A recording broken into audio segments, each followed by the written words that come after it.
before we get into everything, including the FBI raid on the mayor's home, first tell me about oust. What made you personally decide to lead the efforts to oust the mayor of Oakland, and who else makes up the team who is funding you? With respect to the decision to get involved, I'm a retired Alameda County Superior Court judge. I was fine in my retirement. I get a decent retirement pay. I didn't have to get involved in this. But I was so stressed out, so concerned, I should say. I was enjoying my retirement. I did not have to get involved in local politics, but I was so concerned about the direction in which I saw Oakland going under this mayor's leadership. I felt I needed to step up to the plate and try to make a difference. One of the first things she did was, of course, to fire our former police chief, Ron Armstrong. I was on the police commission when she made that decision. I had read the investigative reports. There was no basis for firing him, and that was concerning. And he was a very popular police chief. Well, many of you may have seen the protests and showing that the community supported him. He was well liked in so many of the communities in Oakland. But I got involved because I just did not like the direction in which I was going up. When she fired the police chief, or without a permanent police chief, for more than a year or so, it seems, and it was just simply too much going on.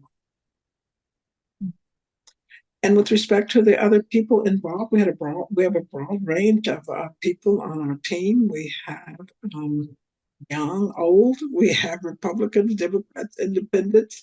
We have people who live in the flatlands of Oakland as well as in the Oakland Hills. We have a lot of support. We have business owners. We have individuals. It is really a broad base of support for this recall. And that being said, what has the mayor done that has sparked the effort to recall her? Well, we've been very, very successful. It is unprecedented to recall an elected official in Oakland. We collected more than 40,000 signatures that we submitted to the registrar of voters to qualify this the recall election for the November ballot. And those signatures again were from all parts of everywhere in Oakland. So last week has been, I'm still reeling from it really. Last week has just been just a roller coaster of events.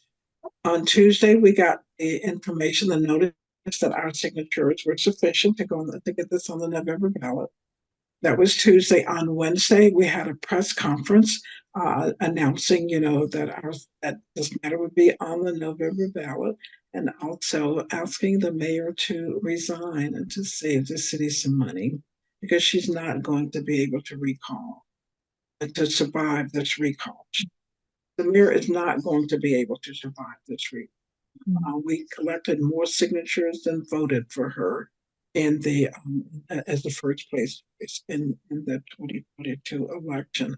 We have asked her and had asked her on Wednesday to resign. Thursday, there is the FBI raid. And if there were people who were thinking about supporting her, then that potential support now disappeared.